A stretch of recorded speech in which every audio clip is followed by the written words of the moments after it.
Konnichiwa. 皆さん、これは TRC ポッドキャストです。Arigato.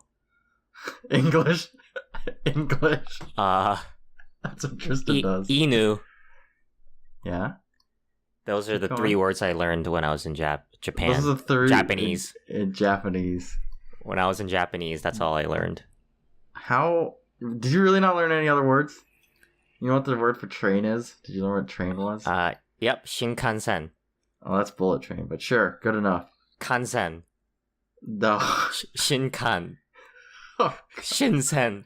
It's Densha is the train. Well, then why do they call it the Shinkansen? I don't know. Why do they call it taffy? Yeah. Chew on that one. Get it? Because you chew on taffy. Oh, God.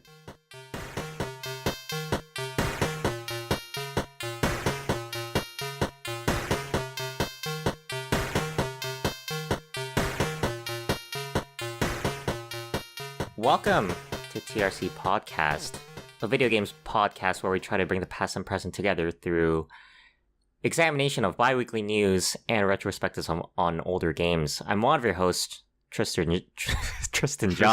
Tristan, you're like a cistern. I'm one of your hosts, Cistern Jung. And I'm your other host, not Cistern Jung, aka Albert Corsten. And welcome to episode 4. We hit a full number this time. Oh, shit. We're not on that half thing anymore. Yeah, I was thinking about just keeping it up. Like, we'll just go 4.5, 5.5, 6.5. But that way we can confuse everyone even more. But it's a marketing tactic. Everyone. It's a marketing tactic. Yeah, they're going to be like, oh, did you hear about that podcast that only records on half episode basis? Yeah.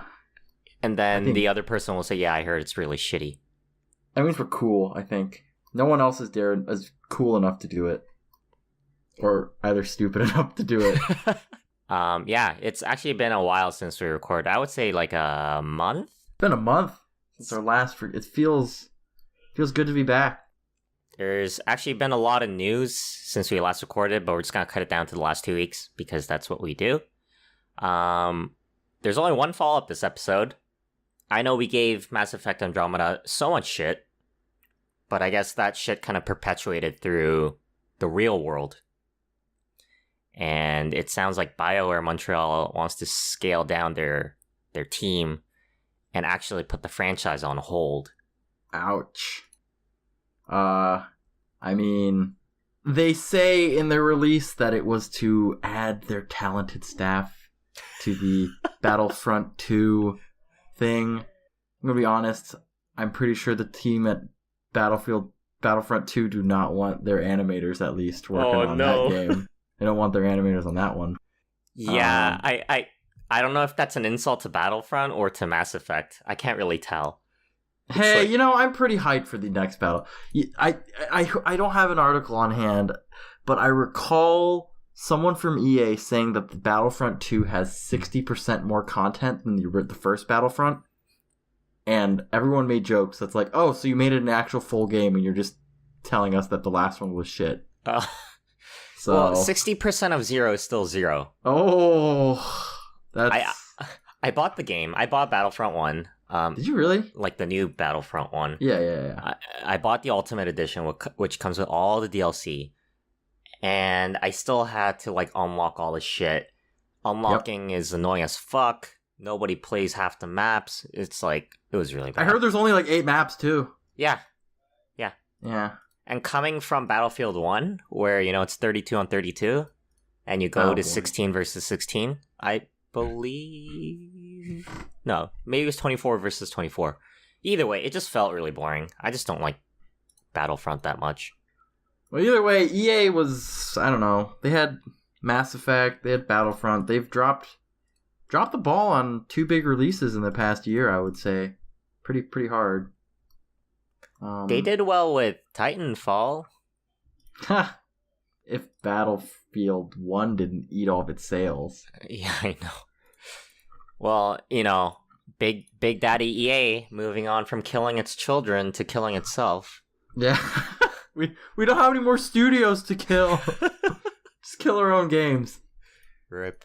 Anyways, what's else in our news bag? We got a lot of news. I don't know if we're gonna get through all of them. Let's see what happens. Let's try to get through what we can get through. Yep. So Square Enix, they're a big publisher now.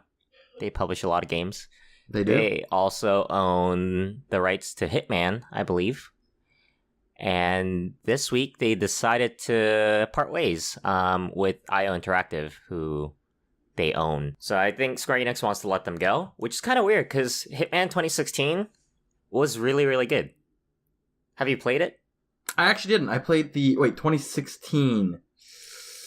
I played Absolution. That's the latest one I've played, and that was a while ago. So, was that bad? I forget. It was okay. It actually wasn't that bad. I'm really bad at stealth games, so I ended up just shooting a lot of people. Uh-huh. And the game purposely makes it hard to be shoot 'em up mode because the controls are kind of wonky. Which is obviously, I have nothing against it because obviously you're not supposed to play it that way. So it's like supposed to be a challenge if you want to go balls out bonkers, shoot everyone mode. Actually, even Hitman 2016 is really hard to play as an action game. Yeah, and that's purposeful. And I have nothing. Like people, I hope there's no one out there that's like, oh, it's really clunky when you get to the shooty part. And it's like, well, it's supposed, because it's not supposed to be played like that. And if you do that way, it's supposed to be hard. Yeah, it's like people who are like, well, Mario Kart's not a good RPG. And you're just like, Thief, another stealth game, which I really loved. I like the old ones. They're making a movie out of it, which I kind of knew about. And then they kind of dropped the news that they're going to make a new Thief game. Hopefully they don't name it Thief 2, because there'll be 2 Thief 2s. But I mean, there's already 2 Battlefront 1s, and now there's going to be 2 Battlefront 2s. People, be a little bit more creative. Please. Dude, unrelated story, or not unrelated, but creativity. The new leak for Assassin's Creed, Assassin's Creed Origins. Come on. Stop using Origins in your game names, please. Guys, it's time to go back to our roots. Battlefield 1. Xbox One. Fuck. Oh my god. Anyways, so yeah, new Thief game, maybe. I've never played. I see it. I can't play stealth games because I get so much anxiety. Like there's a dude around the corner and he's like walking around. And you're like, can't get seen. It's too much stress for me, man. I think you'll like Thief a little bit better, mostly because it's in first person. Oh. I feel like a lot of the stealth games, they're in third person, and it kind of adds to this clunky factor. And you just don't want to play it half the time. But Thief feels really good. I think a game that does stealth very well, that's like an optional component, but in the harder difficulties isn't, was Deus Ex. That game, that's a game I like doing stealth in. That's also first person, right? I actually never played that game. You can go between the two. You can go between first and third, if I recall correctly. I see. At least Human Revolution. I haven't played Mankind Divided yet. Planning on playing it sometime soon. No, we played it at PAX. You played it. And it was like the most choppy ass. Yeah, I was playing on a PS4, right? Yeah. Wasn't it even released when we played it? It was. I don't know why we went up to the booth to play it. It was already out. It was like remember the Battlefield 1 booth there too? And there was like 200 people playing Battlefield 1 when it released. Like, the beta was out. I think the beta came out. Yeah, the beta was out. Yeah, that's what it was. Anyways, yeah. Fucking human beings, man. New Thief game. We'll just have to wait and see. I'm pretty sure it's just gonna get canceled. I don't know why we're even talking about this. But this is probably the biggest news of the bunch. Base Nintendo, our gods and saviors, they finally added the feature to save your credit card to the Switch. Thank you, Reggie. Yeah, and I just looked it up, and I was pretty sure it was that way. They had it on the Wii U already, so I don't know why they wouldn't. Maybe it was a security thing. That's the only thing I can think of is a security thing, right? Like, a home console, if someone steals it, I mean, okay, they may get your credit card stuff and buy a bunch of games on it, whatever. But a Switch that you can take around, maybe they were more hesitant on maybe you lose it in public, but that's still a really dumb idea. And I mean, I guess it's the Switch also doesn't have any... Does it have a passcode? Can you put a passcode on it? I believe so. I have a passcode on mine. Nintendo, 21st century, you can save credit card data now. 21st century, they don't have a fucking web browser on their console. Okay, that stings a little. It hurts deep. Maybe that's next. Maybe that's on the chopping block. And knowing Nintendo, guess what? What? It's gonna run the Opera web browser. Because fuck you. Because that was the Wii. Next up, Persona 5 has been out in the US for about a month now. And it's really good. I've only played 20 hours, unfortunately. But the director who started with Persona 3 and also worked on Persona 4, he decided to leave Atlas, which is a big shame. But understandable. I guess he's feeling like Kojima, where he doesn't want to work on Persona for the rest of his life. You mean Mr. Sakurai and Smash Bros? When's Sakurai gonna put out a letter like this? I know, man.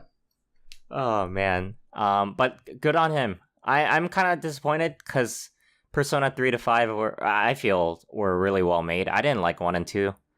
3 to 5 had this really unique feel that made Persona what it is now. But I guess we'll see what he wants to do after this. But I mean, he is moving to a new studio, working on a new game. Mm-hmm. Project Re Fantasy. I don't know what's up with Japanese people and using re as a prefix for everything now. And project. And project. And fantasy. That's like the Japanese trope of like origins is using like project. Re. I mean, we got like Project Octopath Traveler, right? We got that game coming out. Mm-hmm. I'm pretty sure if I thought more, I could think of more, but... Project X Zone. Oh, God. That's like the 3DS games. Yeah, okay. That's weird. But I'm pretty sure he'll make another freaking amazing game. I don't know. That happened to Final Fantasy.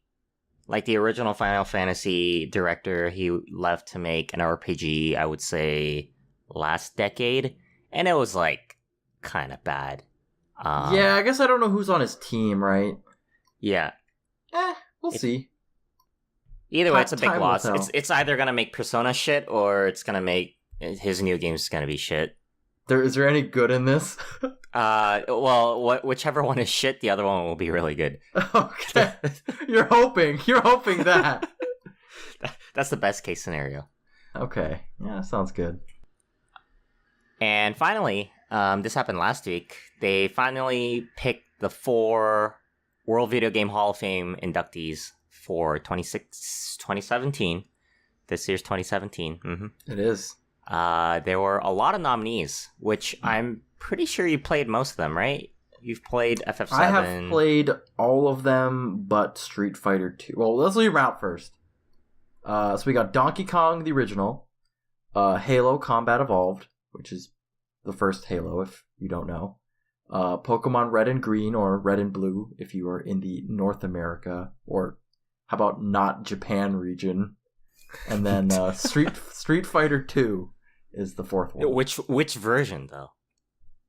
I mean, isn't there a new one that came out on the Switch? Or is coming on? Oh, God. Yeah, which version, man? There's like Turbo and, I don't know, Turbo Wash, and they're just going to start calling them after washing machines next. It's going to be like the GE Electric version, all that good stuff.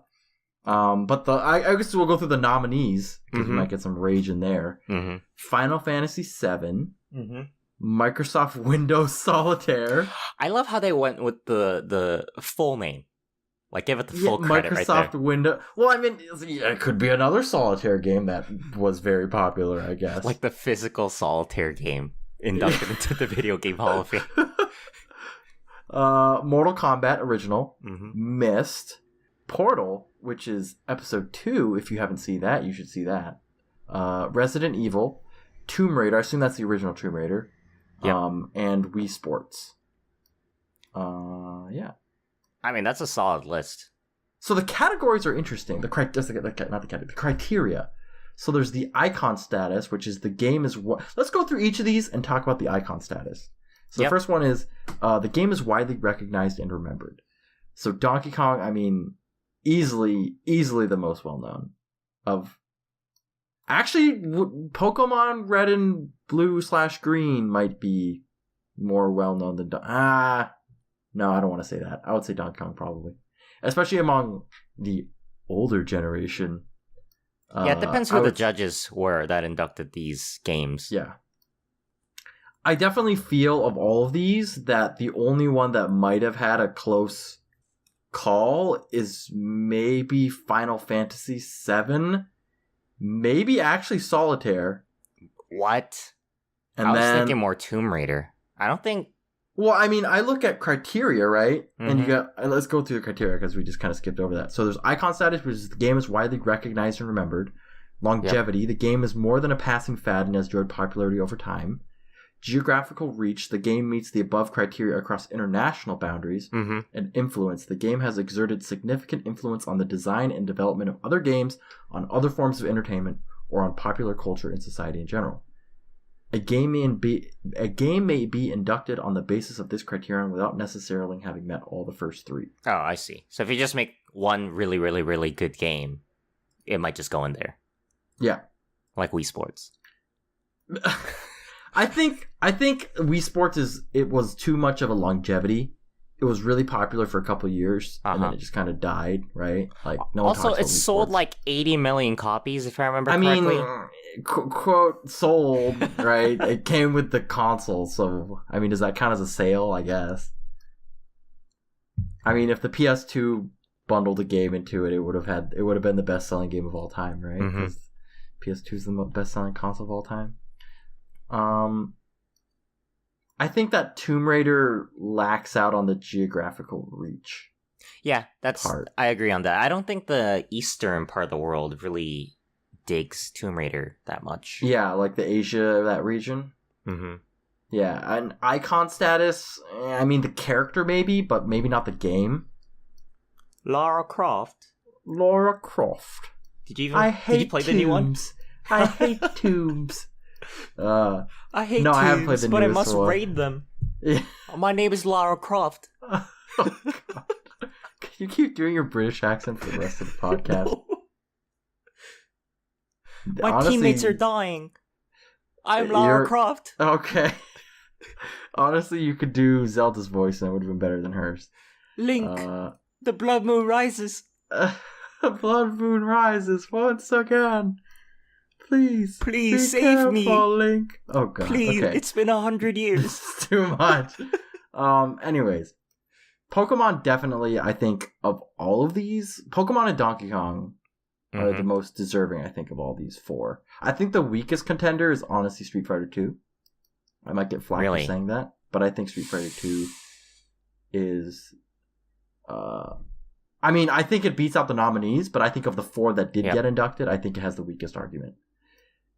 But when you look at the criteria, it definitely should be in there. Like influence for sure, geographical reach, like super for sure, longevity. I mean, they're still releasing re-releases for that game, so you can't say it's not lasting a long time. And then icon status. Please stop. For sure. Please stop releasing this fucking game. 20 years from now, it's gonna be Street Fighter 2, the final Street Fightering.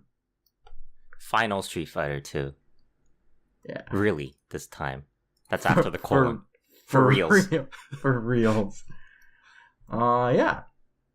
Yeah. I guess we didn't do my original plan of going over everything. I think that'd take too long. Yeah, that would take too long. I mean, it's a really solid list of games. How about let's do this then? If you could choose one of the nominees, which one would you choose? Final Fantasy VII, Solitaire, Mortal Kombat, Myst, Portal, Resident Evil, Tomb Raider, and Wii Sports. I would pick Myst. I think Myst should. Myst? Yeah. Interesting. Myst kicked off a lot of it definitely, I think the biggest genres. Yeah, I was gonna say the influence of that one was probably its biggest. But in terms of the other, maybe just longevity and geographical reach, it's pretty low. Icon status, it's kind of big, but that's mainly because of the influence part. Yep. Yeah.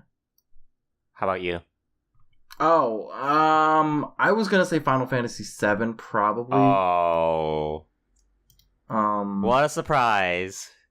I mean, it hits all the categories pretty well. If not, my second choice would be... I kind of want to say Solitaire just because I want to be troll, but other than influence, it definitely is like a legendary thing. Like everyone on the computer, everyone, even your grandma's grandma. No, okay, never mind. Not your grandma's grandma. Depending how old your grandma is. Computers were not invented back then. Even your grandma knows what probably Solitaire on the computer is. So in terms of like longevity, icon status, everyone knows what Solitaire. Maybe it's because it's just a card game on a computer, so everyone kind of knows what it is. But yeah, it's kind of cheating. Yeah. Did you know an intern made that game? Really? Because he was bored at Microsoft. Who did he make the animation at the end when you win? I believe so. Oh my god. It's like that intern's a hero. Should we have paid $1 million for that? Yeah. Who made Space Pinball though? That's the real question. That should be on the Hall of Fame if it's not already there. Hall of Fame. That should be in the Hall of Fame. I played that shit whenever my internet went down. Dude, you just type in Hidden Ball, the cheat code. Wait, what?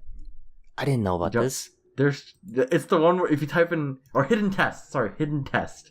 Oh man. You can drag the mouse wherever, and you can like, it's literally you hold left click and the ball just goes wherever you drag your mouse. So you can just like put it against one of the bumpers and your points just goes like.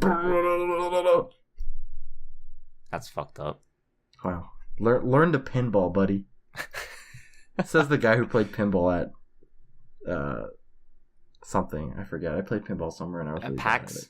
GameWorks. I played pinball at GameWorks. Hey, I like game. I like pinball. I like game. I like game. I like game. I like game. I like pinball in real life. I think it's pretty nice. That's all the news for this week, this episode. And now we get to go to the most fun part of the episode. Time to see how bad Albert is at listening to sound clips. Yay! Yay!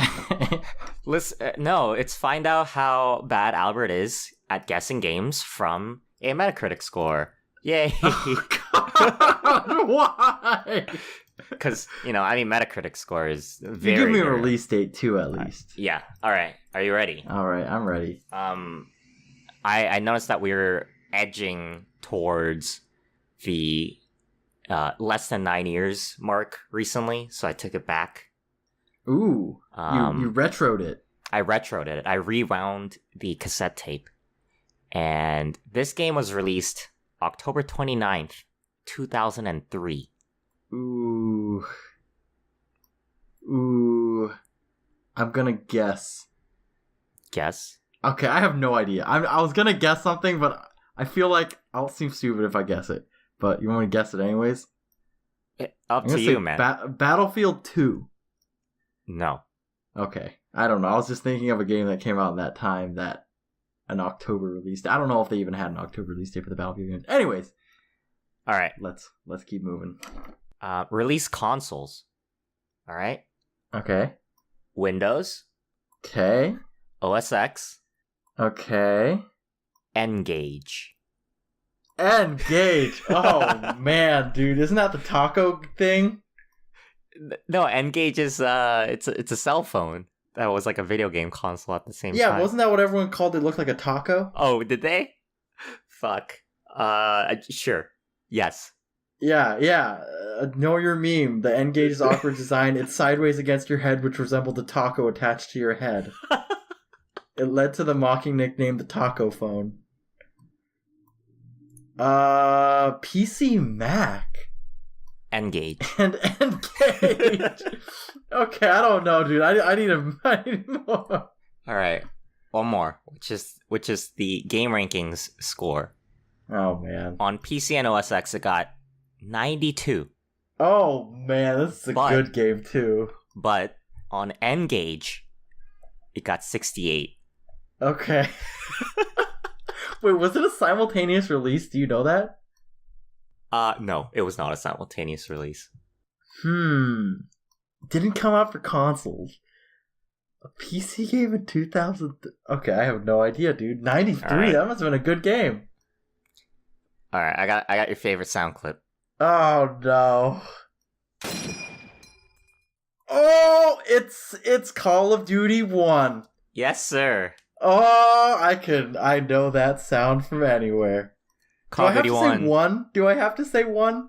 No, on Wikipedia it says Call of Duty. So I think if you just say Call of Duty, you just win. Call of Duty. Okay, let's go. I guess it's the only Call of Duty called Call of Duty, so. Mm-hmm. Because maybe they weren't planning for other ones. I mean, the next one's called World War II, so. They should have called it Call of Duty 1. Call of Duty 2. Call of Duty 2. Because Battlefield called it Battlefield 1, so that Call of Duty can call it Call of Duty 2.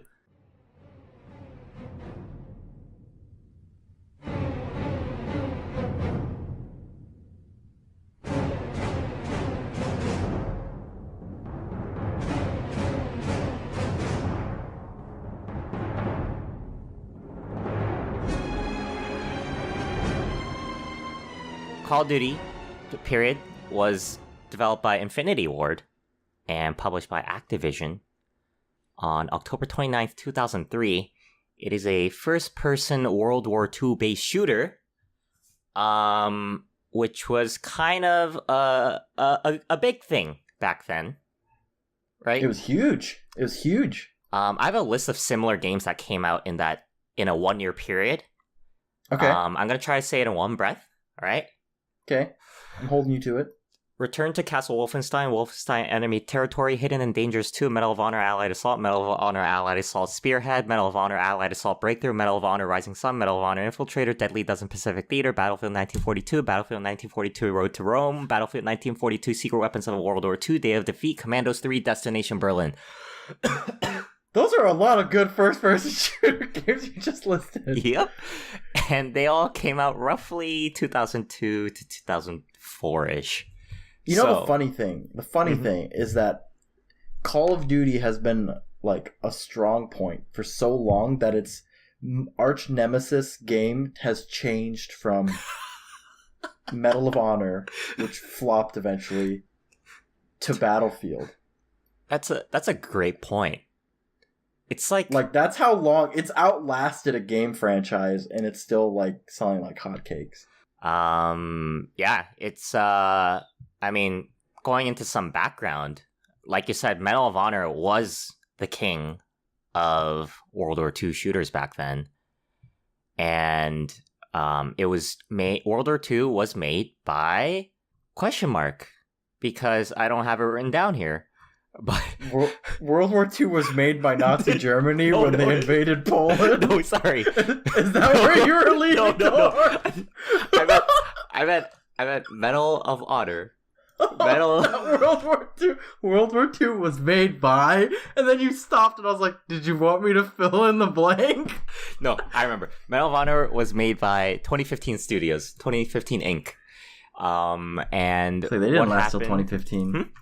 They didn't last till 2015. Yeah, I got really confused as I was writing this up because I was like, 2015? What the fuck? That's a year. So 2015 made Medal of Honor Allied Assault, which did really, really good. That was like considered the best World War II shooter at the time. And there's this guy named Vince Zampella. He left 2015 with a bunch of people that he worked with and made Infinity Ward. And they said, hey, let's make a good shooter game. Well, okay, sorry. Let's make a better shooter game. And that's why they decided to make Call of Duty. And there was a lot of inspiration from, like, Saving Private Ryan. The game was very different from the shooters because, I mean, I don't know if you listeners have played these games in the past, but usually you're like a superhero, right? You're playing Captain America, basically. You kill the entire Nazi army by yourself. I mean, let's be honest. It's still kind of a little like that. Mm-hmm. But go on. But yeah, Call of Duty wanted to change it by making teamwork and working with AI allies a bigger part of the game. Yeah, some other things that I found enjoyable is Call of Duty was a really nice looking game compared to its competitors. Mm-hmm. And the animations, especially in, like, the campaign, were like pretty good for the time. Yeah. Everything was really, really well researched.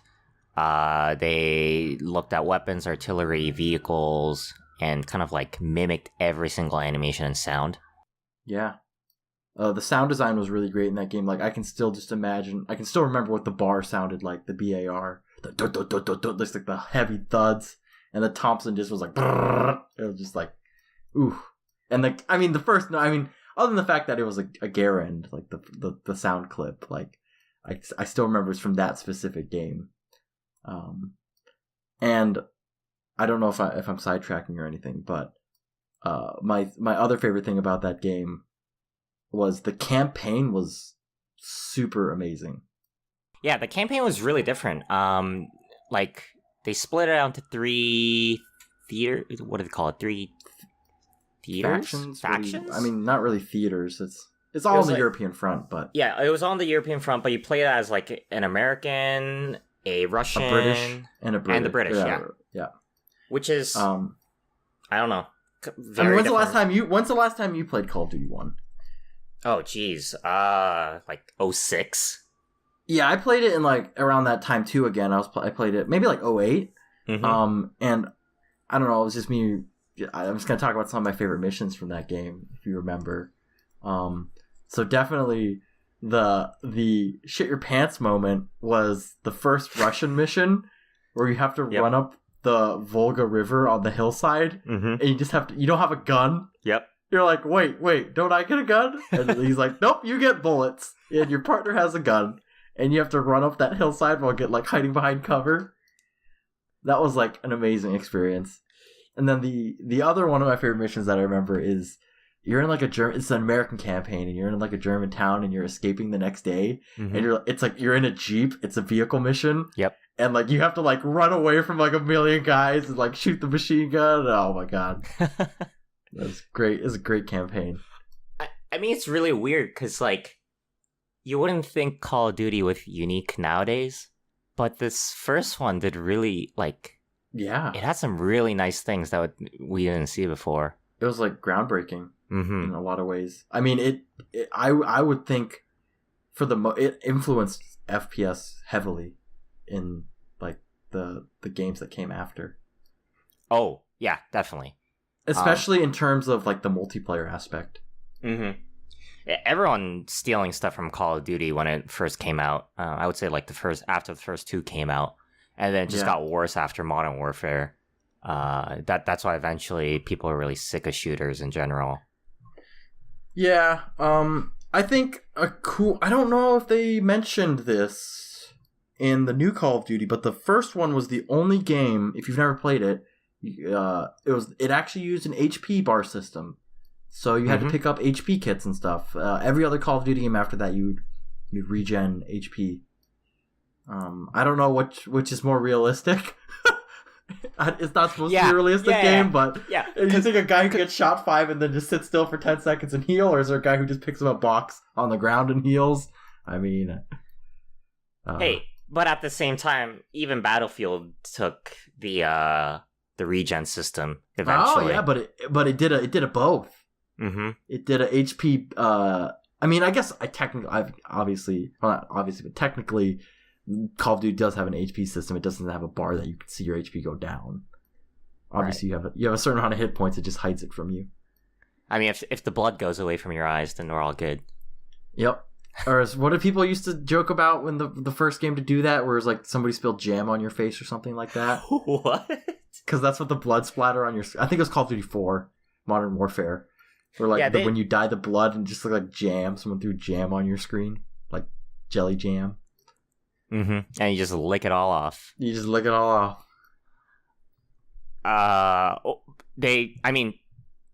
Other than even the cinematic experiences, AI was top of its game. It was. They made a new pathfinding system. I mean, it sounds funny now because like everyone jokes about how like pathfinding's so shit, but remember at the time, it was like holy fuck, they can figure out how to walk around a body of water and get to what they want to. Yeah. And they also had like the whole they called it shell shock, but you know when like a grenade goes off near you and you're all disoriented, like the flashbang effect. Yep. That was also new. Like the ringing in your ears. Yeah, the ringing in your ears, the blurry vision. So I mean, it felt very real at the time.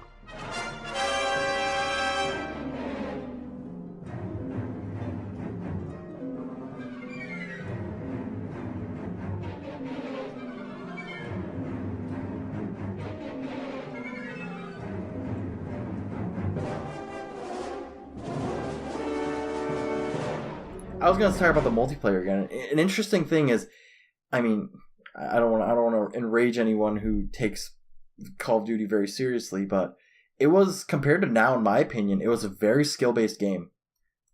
Especially in terms of using bolt-action rifles.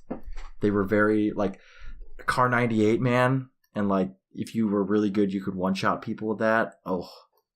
But, I mean, of course there were, like, the submachine guns, which were crazy, but you could tell how skillful someone, at least in my opinion, when I was like 10 years old playing this game, you could tell how skillful someone was based on the gun that they used. I don't know if you remember any of that, but like someone was running around with a Thompson. It was for the Americans it was the Thompson, for the Russians it was the Pipish. And then for the British it was the Sten, and then for the German it was the MP40. Those were like the newbie spammy SMGs. But, like, you could go up a skill level, right? So if you're American, use the BAR. And if someone kept killing with the BAR, they're pro. If they were British, they would use the Bren. If they were German, they'd use the MP44. And then, I don't remember the Russian equivalent. I don't even remember half the Russian FG42. No, that was the special German gun. I remember that one. I was going to bring that up, the FG42. The one with the scope. I'm actually, like, kind of in shock right now, because I copied and pasted a list of weapons in the game, just in case I needed it, and you like listed every single one of them off. Dude, I loved that game. Okay, I tell you right, that game was probably one of my most favorite FPS games of all time. I don't want to name any more because I'll look crazy. But you got the Mazanaga and the Mazanaga with the scope. I think there's two versions, and then there was the Springfield was the American sniper rifle, and then the Germans had Car 98 with a scope, I think. I don't know. Whatever. But yeah. Well, I mean, you brought up, single bolt action, guns and stuff like that, which other games had, but the thing is, Call of Duty was the first game, or one of the first ones, that let you look down the iron sights, which... When I was a kid, that was like the coolest thing ever. I don't know why. Oh, yes. I was like, if a game does not let you look down iron sights, it's not fucking worth playing. Oh. I don't know. It just feels really cool. It's like, it feels like you're actually shooting the gun. Yeah. Yeah. It definitely adds a sense of realism to the game and agency and all that stuff. I guess another thing is that game had some pretty legendary maps, in my opinion, on it too. It had like probably one of the like most like recognized maps is Carentan. You remember Carentan? That was a pretty amazing map. Then there was Breakcourt Manor. I remember that one because that was the one where people would like hide behind dead cows out in the fields in the middle of the open, and they would prone and they would snipe you, and then the kill cam would go off, and then you'd be like, "What the heck? Some guy all the way out there." And then there's that Russian. Did the cow shoot me? The revenge. No, I remember there was the Russian map where there's like the block, was it? It was like the apartment building, or maybe that was a Call of Duty before. Yeah. There's like the apartment building. Yeah. And that was like 5 stories of like mayhem. Yeah, man. That game had some great maps in it too. Game ruled. I think it was just interesting to compare that to now, where there was no kill streaks, there was no any of that weird stuff, run and gun, akimbo dual wreck you everyone things, no perks. UAV obtained. Yeah, I mean, it just honestly, it brings back that element of skill, where it's just you and your gun and your iron sights for Tristan. Fuck, I love Iron Sights. Now I want to play Call of Duty 1 again, man. I know. Wait, I think I might have it on Steam. It's on Steam now. Maybe It is on Steam, but I think maybe it's we should spin it up. $20. No, you know the other thing, if you knew someone was pro in that game? Mm-hmm. When you learned how to do the name color options. Ooh, $7 for blue. I remember that. Oh, Remember that? yes, I remember that. Yeah. I played Call of Duty 2 a lot more, but I do remember all the color names and shit in that game as well. Yeah, there were all these like little things that don't really matter that everyone thought was so cool. Yeah. Welcome to the early 2000s, folks. Where we didn't sell skins, remember. We Yeah. made it so you could color your names for free. I mean, PayPal like just got invented. So you could, I mean, if you want to pay for something, you usually had to like straight up give them your credit card number. Here's a question. I don't know if it's one of your talking points, but did you ever play Big Red One? It's not a talking point, but we can talk about it. I actually never played it. That's what I was asking you. I really regret I never played the expansion. Big Red One is the expansion pack, by the way. I'm pretty sure it was for Call of Duty 1. I hope I'm not misremembering. No, you're wrong. Is it for Call of Duty 2? Yes. Or I think it's the console. It's the console version of Call of Duty 2. Ish? Question mark? No, you're fucking right. It's the expansion for Call of Duty 2. For Call of Duty 1's United Offensive. Oh, I don't remember that one at all, honestly. We can come back to it. I got a lot of points around it, so we can spend a good 5 to 10 minutes on it. You should go to I've been talking too much. You should go to your talking points. No, you've been hitting most of them, especially that weapons list, which is kind of creepy. Hey, dude, let's be honest. Half of those are from Call of Duty. Half of those because all the games back then were all World War II. So you kind of learned. I mean, I missed like the rocket launcher. But you had like the Panzer Shrek, I guess. Whatever. Mm-hmm. Okay. I don't know how you got Panzer Shrek because whatever. Okay. Anyways, it was built on the ID Tech 3, which is the Quake 3 engine. Oh, really? I didn't know that. Yeah. A bunch of games that were on that engine, obviously Quake 3 Arena, Return to Castle Wolfenstein, and surprise, Medal of Honor Allied Assault. So that's probably why they made a really good game on it, because the dev team was really experienced in working on it already. Yeah. And it's really funny because Medal of Honor was this huge thing, and they dared to leave their company, and there were some issues with publishing their game as well. They originally wanted EA. Oh. And didn't EA... Wait, EA did Medal of Honor, though, right? Yeah. And what happened was EA's like, no, we don't want to publish it anymore. So Activision stepped in and decided to do it, which is probably one of EA's biggest mistakes ever. And one of Activision's biggest gains. Ever. I mean, I think of this. What game does... I guess it's Activision Blizzard. What game does Activision publish? I can't even name a game other than... Okay, Rock Band and Call of Duty? They probably do other... I can't think of any, though. That's the thing, right? Yeah, off the top of your head. Yeah, I can't... Here are their studios. Beachhead Studios, Beanox Studios, Demonware, Fun Labs, High Moon, Infinity Ward, Radical Entertainment, Sledgehammer. Ooh, wait. Oh, so Radical, is that the team who did Time Splitters? No. They made... Okay, I think you're right. They literally don't publish anything else other than Call of Duty at this point. Oh, Radical did Crash Bandicoot. No, I thought Naughty Dog did it. No, they did the Crash Bandicoot from 2005 to 2008. Oh, no. That must be like the shitty Crash Bandicoots. Yeah, they made like Tag Team Racing Team Racing, Boom Bang, and Crash the Titans. Yeah, Naughty Dog made all the good shit. Yeah, did the OG. Okay, yeah.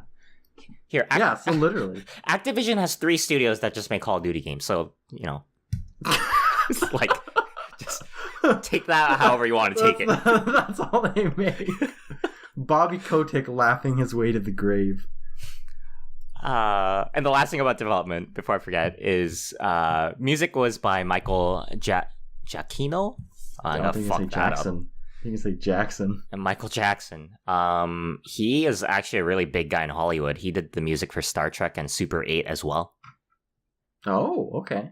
A lot of people consider the music for Call of Duty 1 the best ever written for a video game. Really? Yeah. I actually don't remember the music that much. I was listening to the soundtrack again recently, and it's really good. I should listen to it sometime. Yeah, you should. I am a fan of video game soundtracks. Mm-hmm. I do like, in general, some of the themes of the Call of Duty games are some of my favorites. Like the Call of Duty 4 main theme was pretty awesome. Yep. The Call of Duty Modern Warfare 2 was pretty awesome. Yeah, so you brought up the expansion pack, United Offensive. It was actually not developed by Infinity Ward. It was developed by Grey Matter Interactive and Pi Studios. It came out roughly a year after, September of 2004. And this is where I think things started to change. Because United Offensive, they started adding ranks, perks, bonuses. Oh, no. That's when it started, guys. It's funny because Infinity Ward was not even the one that came up with the, perks and ranks and all the fun shit. Mm-hmm. And I think Grey Matter Interactive and Pi Studios, they never worked on a Call of Duty game after this. They actually never worked on a game after this. Oh. Rest for Grey Matter. Grey Matter's last game was Call of Duty United Offensive. Actually, it wasn't a game, but it was an expansion pack. It says merged into Treyarch, so they got turned into Treyarch. Which okay. So they made a lot more. Yeah. They made the better trilogy, the Black Ops trilogy. So I'm okay with that. Oh man. Yeah. So there you go. A lot of key beginnings in this game.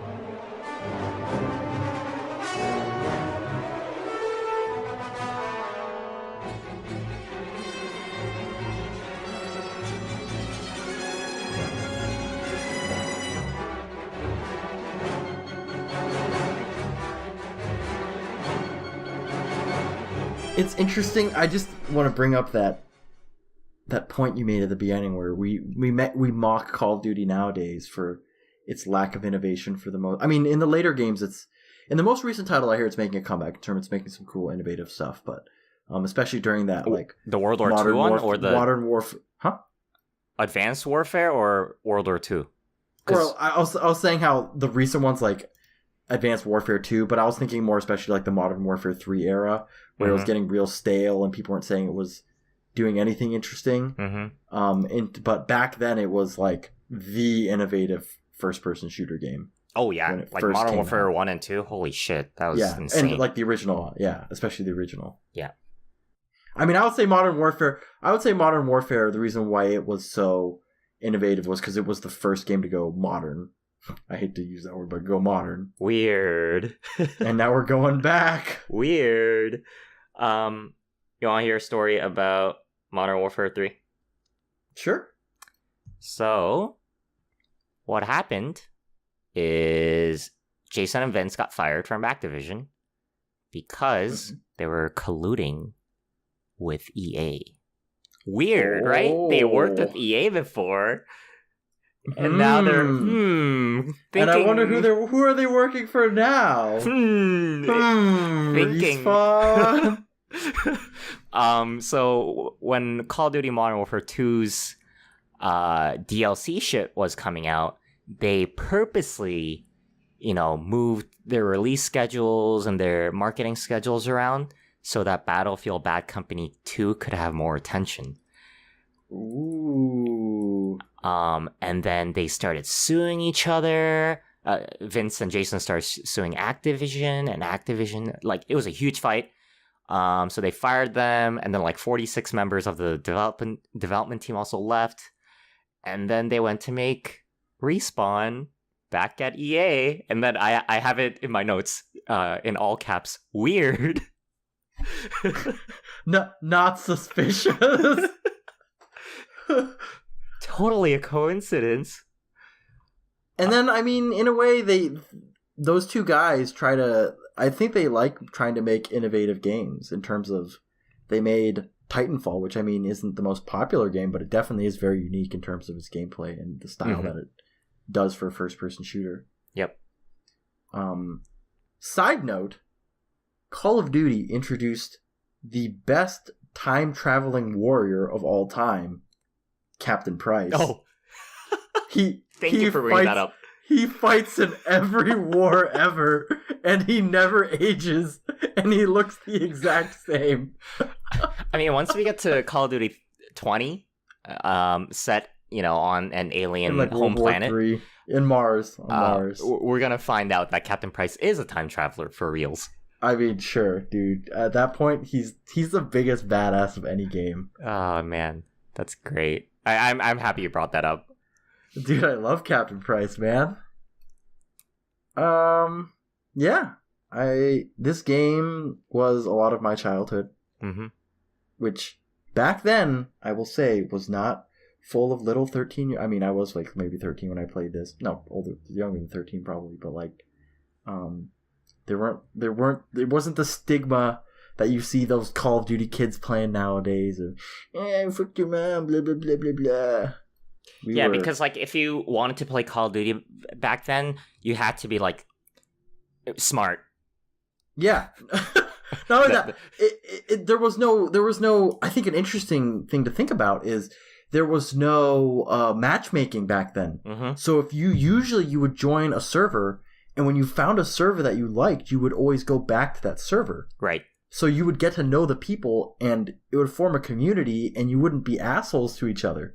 Well, meanwhile, nowadays, you play 10 minutes with the people, you tell everyone that... You fuck all their moms, you fucked all their moms, and then you leave, and you never see those guys again. But back then, it was different.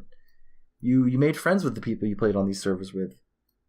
The good old days. Which is, sadly, one reason why I'm a little against when games don't allow private servers. Mm-hmm. I mean, nowadays, I stick a lot to the matchmaking just because I don't want to have to find a server. But, there's still a lot of people in the community that like having their own servers and being able to form communities like that, and it's kind of a shame.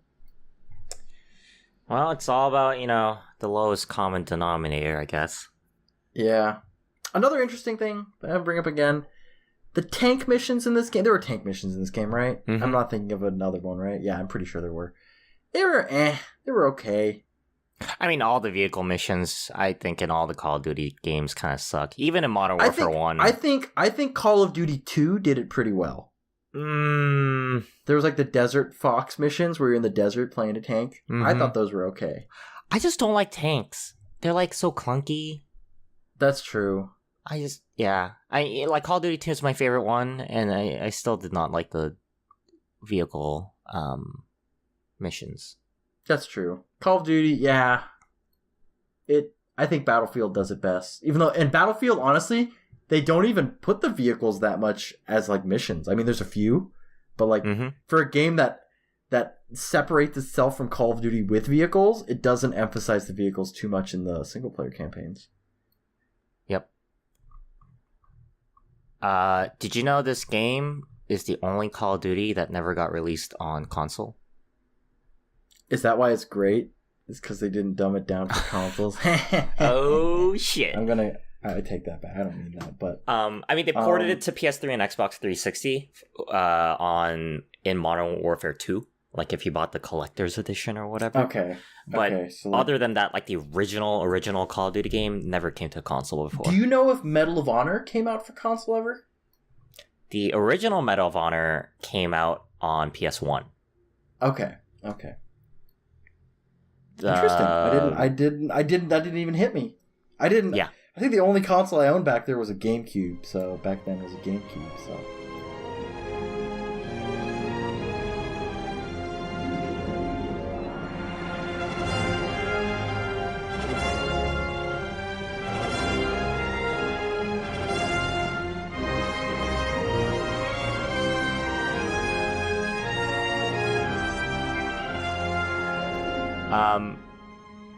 Did you know that this game won the first ever BAFTA? Oh, really? Yeah. I actually think, now that I think about it, I think it's a really good candidate. It had a great story, it had great characters, it had great gameplay. It looked good. I'm not sure how much that goes into BAFTA, but... Their category is really funny sounding, if I remember correctly. Let me look it up. They called it the game on any platform category. That was for PC, OS X, and N-Gage. And N-Gage. The taco gauge. I mean, when you can take the taco anywhere, man, that's any platform right there. You want to make a bet? This is going back. What are you betting? What are you betting? I bet you $5 that Captain Price will make a return in Call of Duty World War II. I don't think we should even bet. That's like a given. That's a given. Like, people will riot if that doesn't happen. That's true. I will riot if it doesn't happen. I'm considering even buying that game. I can't believe I said that, but we'll see, dude. This is a cramped year for gaming. I mean, excuse me? Wait. Pause. Did you just say this is a crap year for gaming? Cramped. Oh, okay. Cramped year for gaming. Cramped. Because, I mean, I don't know when that's going to come out, but, I mean, obviously there's going to be Star Wars Battlefront 2 coming back then. I mean, September we got Destiny 2 coming for PC. Nintendo's probably got something up their sleeves. At least they have Odyssey coming out around that time. This is what their 2017 E3 conference is going to be. Reggie's going to step out. And he's gonna be like, "Hello, everyone. My name is Reggie Fils-Aimé," or whatever. Fees M and Fees M. I know that we said we'll talk about only 2017 this year. We want to note that we decided to delay every game and will not be releasing any games for the rest of the year, except for Call of Duty World War II. Yeah, coming to Nintendo Switch. Please, no, don't do that. And if you've saved your credit card data, you can buy it 5 times faster. Innovation. Did you know infinity divided by 5 is still infinity? Did you know that infinity divided by ward is infinity ward? Oh my god. Okay, actually, let's before we wrap up, let's bring up the whole cycle thing. So Infinity Ward made the first 2 Call of Duties, and then they got Treyarch to do the 3rd one, and eventually... And they made the 4th one. Yeah, Infinity Ward made the 4th one. They went on the cycle, and then by the time Modern Warfare 3 came in, Sledgehammer worked on it with Infinity Ward, and then Activision's like, you know what, fuck it. Everyone makes Call of Duty, so... The world could use more Call of Duty, is what they thought.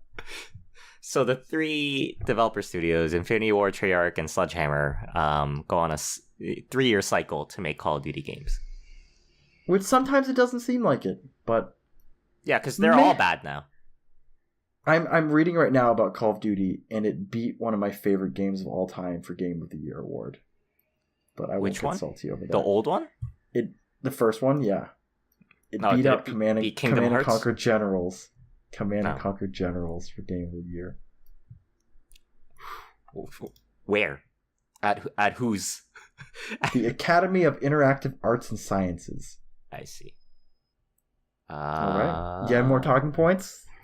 Do you have final thoughts? Oh yeah, we always do final thoughts. We always do final thoughts. Yeah, we always do final thoughts.